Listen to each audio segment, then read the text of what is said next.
Guilherme Carey, o pai das missões modernas, 1761-1834. O menino Guilherme Carey era apaixonado pelo estudo da natureza.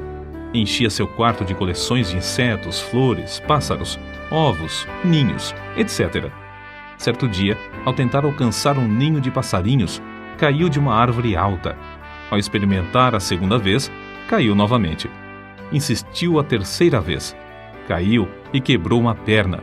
Algumas semanas depois, antes de a perna sarar, Guilherme entrou em casa com um ninho na mão. "Subiste a árvore novamente?" exclamou sua mãe. "Não pude evitar. Tinha de possuir um ninho, mamãe", respondeu o menino. Disse que Guilherme Carey, fundador das missões atuais, não era dotado de inteligência superior e nem de qualquer dom que deslumbrasse os homens. Entretanto, foi essa característica de persistir, com o espírito indômito e inconquistável, até completar tudo quanto iniciara, que fez o segredo do maravilhoso êxito da sua vida. Quando Deus o chamava a iniciar qualquer tarefa, permanecia firme, dia após dia, mês após mês, ano após ano, até acabá-la. Deixou o Senhor utilizar-se de sua vida não somente para evangelizar durante um período de 41 anos no estrangeiro, mas também para executar a façanha, por incrível que pareça, de traduzir as Sagradas Escrituras em mais de 30 línguas. O avô e o pai do pequeno Guilherme pertenciam à igreja anglicana e eram sucessivamente professor e sacristão da paróquia.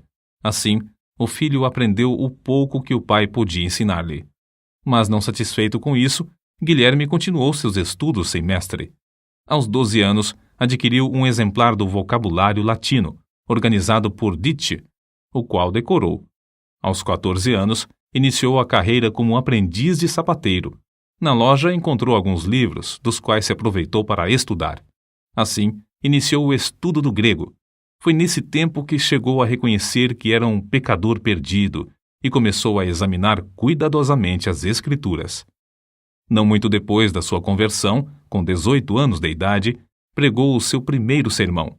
Ao reconhecer que o batismo por imersão é bíblico e apostólico, deixou a denominação a que pertencia. Tomava emprestados livros para estudar e, apesar de viver em pobreza, adquiria alguns livros usados. Um de seus métodos para aumentar o conhecimento de outras línguas consistia em ler diariamente a Bíblia em latim, em grego e em hebraico. Com a idade de 20 anos, casou-se. Os membros da igreja onde pregava, entretanto, eram pobres, e Carey teve de continuar seu ofício de sapateiro para ganhar o pão cotidiano. O fato de o Sr. Old, seu patrão, exibir na loja um par de sapatos fabricados por Guilherme como amostra, provava a habilidade do rapaz. Foi durante o tempo em que ensinava geografia em Malton que Carey leu o livro As Viagens do Capitão Cook, oportunidade em que Deus falou à sua alma acerca do estado abjeto dos pagãos sem o Evangelho. Na sua tenda de sapateiro, afixou na parede um grande mapa mundi, que ele mesmo desenhara cuidadosamente. Incluíra nesse mapa todos os dizeres disponíveis, o número exato da população, a flora e a fauna, as características dos habitantes, etc., de todos os países. Enquanto consertava sapatos, levantava os olhos de vez em quando para o mapa e meditava sobre as condições dos vários povos e a maneira de os evangelizar. Foi assim que sentiu mais e mais a chamada de Deus para preparar a Bíblia para os muitos milhões de hindus na própria língua deles. A denominação a que Guilherme pertencia, depois de aceitar o batismo por imersão, achava-se em grande decadência espiritual. Alguns ministros reconheceram a gravidade da situação e concordaram em passar 1 hora em oração na primeira segunda-feira de todos os meses, pedindo a Deus um grande avivamento. De fato, esperavam um despertamento, mas, como acontece muitas vezes, não pensaram na maneira que Deus lhes responderia. As igrejas de então não aceitavam a ideia, que consideravam absurda, de levar o evangelho aos pagãos. Certa vez, numa reunião do ministério, Carey levantou-se e sugeriu que ventilassem esse assunto, o dever dos crentes em promulgar o evangelho às nações pagãs. O venerável presidente da reunião, surpreendido, pôs-se em pé e gritou: Jovem, sente-se. Quando agradar a Deus converter os pagãos, Ele o fará sem o seu auxílio, nem o meu. Porém, o fogo continuou a arder na alma de Guilherme Carey. Durante os anos em que se seguiram, esforçou-se ininterruptamente, orando, escrevendo e falando sobre o tema que lhe fazia palpitar o coração: levar Cristo a todas as nações. Em maio de 1792, pregou seu memorável sermão sobre Isaías, capítulo 54, versículos 2 e 3. Amplia o lugar da tua tenda, e as cortinas das tuas habitações se estendam. Não o impeças, alonga as tuas cordas, e firma bem as tuas estacas, porque transbordarás à mão direita e à esquerda, e a tua posteridade possuirá as nações e fará que sejam habitadas as cidades assoladas. Discursou sobre a importância de esperar grandes coisas de Deus, e em seguida enfatizou a necessidade de tentar grandes coisas para Deus. O auditório sentiu-se culpado de negar o evangelho aos países pagãos, a ponto de levantar as vozes em choro. Foi então organizada a primeira sociedade missionária na história das igrejas de Cristo para a pregação da palavra de Deus entre os povos nunca evangelizados.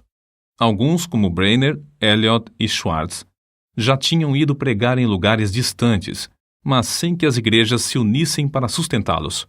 Apesar de a sociedade missionária ter sido o resultado da persistência e esforços de Carey, ele mesmo não tomou parte na sua formação.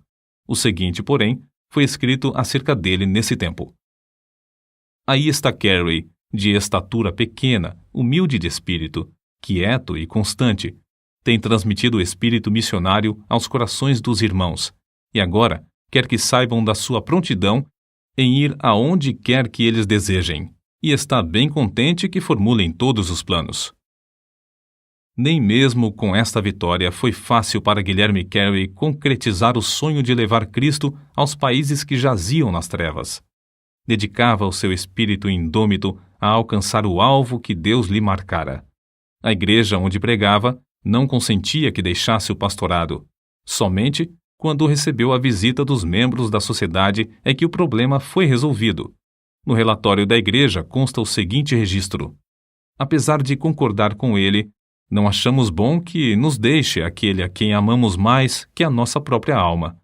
Entretanto, o que mais sentiu foi quando a sua esposa recusou terminantemente deixar a Inglaterra com os filhos. Carey estava tão certo de que Deus o chamava para trabalhar na Índia que nem por isso vacilou.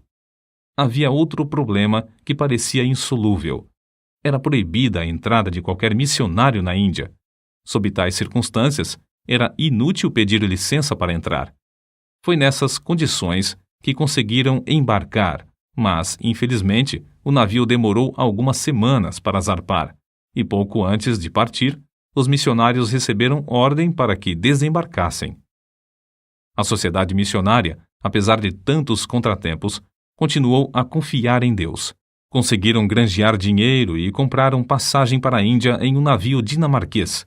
Uma vez mais, Carey rogou à sua querida esposa que o acompanhasse, mas ela ainda persistia na recusa. Nosso herói, ao despedir-se dela, disse: se eu possuísse o mundo inteiro, daria alegremente tudo pelo privilégio de levar-te e os nossos queridos filhos comigo, mas o sentido do meu dever sobrepuja todas as outras considerações. Não posso voltar para trás sem incorrer em culpa a minha alma. Porém, antes de o navio partir, um dos missionários foi à casa de Carey. Grande foi a surpresa e o regozijo de todos ao saberem que esse missionário conseguiu induzir a esposa de Carey a acompanhar o seu marido. Deus comoveu o coração do comandante do navio a levá-la em companhia dos filhos sem pagar passagem. Certamente, a viagem à vela não era tão cômoda como nos vapores modernos. Apesar dos temporais, Carey aproveitou-se do ensejo para estudar o Bengali e ajudar um dos missionários na obra de verter o livro de Gênesis para esta língua indiana.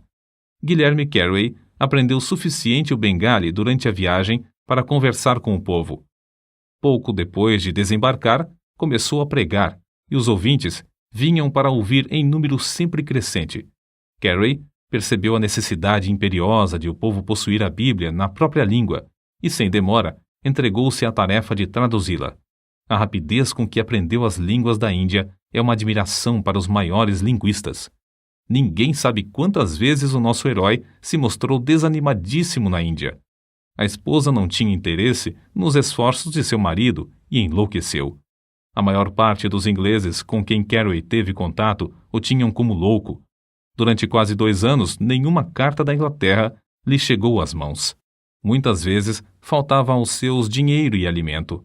Para sustentar a família, o missionário tornou-se lavrador da terra e empregou-se em uma fábrica de anil.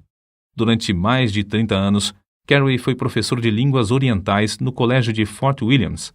Fundou também o Serampore College, para ensinar os obreiros. Sob a sua direção, o colégio prosperou, preenchendo um grande vácuo na evangelização do país. Ao chegar à Índia, Carey continuou os estudos que começara quando menino. Não somente fundou a Sociedade de Agricultura e Horticultura, mas criou um dos melhores jardins botânicos do país, além de redigir e publicar o Hortus Bengalensis. O livro Flora Indica, outra de suas obras, foi considerada obra-prima por muitos anos. Não se deve concluir, contudo, que para Guilherme Carey a horticultura fosse mais do que um passatempo. Dedicou-se também a ensinar nas escolas de crianças pobres, mas, acima de tudo, sempre lhe ardia no coração o desejo de se esforçar na obra de ganhar almas. Quando um de seus filhos começou a pregar, Carey escreveu: "Meu filho, Félix, respondeu à chamada para pregar o Evangelho." Anos depois, quando esse filho aceitou o cargo de embaixador da Grã-Bretanha no Sião, o pai, desapontado e angustiado, escreveu para um amigo: "Félix encolheu-se até tornar-se um embaixador." Durante o período de 41 anos que passou na Índia, não visitou a Inglaterra. Falava, embora com dificuldade, mais de 30 línguas indianas, dirigia a tradução das escrituras em todas elas, e foi apontado para o serviço árduo de tradutor oficial do governo. Escreveu várias gramáticas indianas e compilou notáveis dicionários dos idiomas bengali, marathi e sânscrito. O dicionário do idioma bengali consta de 3 volumes e inclui todas as palavras da língua, traçadas até a sua origem e definidas em todos os seus sentidos. Tudo isso era possível porque sempre economizava o tempo, segundo se deduz do que escreveu seu biógrafo. Desempenhava essas tarefas hercúleas sem pôr em risco a sua saúde, aplicando-se metódica e rigorosamente ao seu programa de trabalho, ano após ano. Divertia-se passando de uma tarefa para outra. Dizia que se perde mais tempo trabalhando inconstante e indolentemente do que nas interrupções de visitas. Observava, portanto, a norma de entrar sem vacilar na obra marcada e de não deixar coisa alguma desviar a sua atenção durante aquele período. O seguinte escrito, em que pede desculpas a um amigo pela demora em responder-lhe a carta, mostra como muitas das suas obras avançaram juntas. Levantei-me hoje às 6 da manhã, li um capítulo da Bíblia hebraica, passei o resto do tempo até às 7 em oração.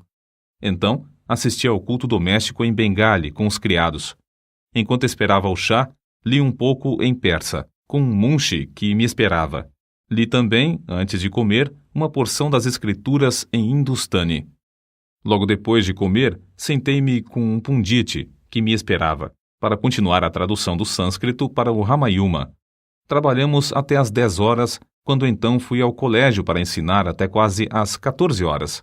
Ao voltar para casa, li as provas da tradução de Jeremias em Bengali, só findando em tempo para jantar.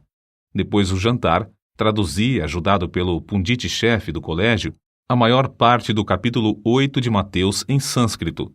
Nisto, fiquei ocupado até às 18 horas.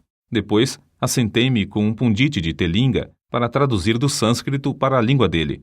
Às 7 da noite comecei a meditar sobre a mensagem para um sermão e preguei em inglês às 7h30.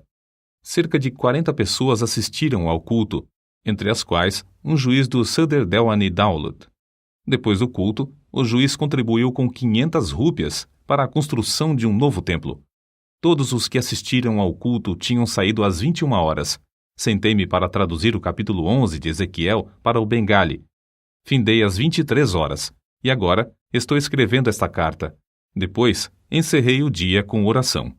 Não há dia em que disponha de mais tempo do que isto, mas o programa varia. Com o avançar da idade, seus amigos insistiam em que diminuísse os esforços, mas a sua aversão à inatividade era tal que continuava trabalhando, mesmo quando a força física não acompanhava a necessária energia mental. Por fim, viu-se obrigado a ficar de cama, onde continuava a corrigir as provas das traduções. Finalmente, em 9 de junho de 1834, com a idade de 73 anos, Guilherme Carey dormiu em Cristo. A humildade era uma das características mais destacadas da sua vida. Conta-se que, no zênite da fama, ouviu certo oficial inglês perguntar cinicamente: "O grande Dr. Carey não era sapateiro?" Carey, ao ouvir casualmente a pergunta, respondeu: "Não, meu amigo, eu era apenas um remendão." Quando Guilherme Carey chegou à Índia, os ingleses negaram-lhe permissão para desembarcar. Ao morrer, porém, o governo mandou içar as bandeiras à meia haste em honra de um herói que fizera mais pela Índia do que todos os generais britânicos. Calcula-se que tenha traduzido a Bíblia para a terça parte dos habitantes do mundo. Assim escreveu um de seus sucessores, o missionário Wenger.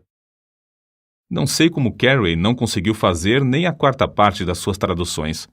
Faz cerca de 20 anos, em 1855, que alguns missionários, ao apresentarem o Evangelho no Afeganistão, acharam que a única versão que esse povo entendia era o Pushto, feita em Serampore por Carey.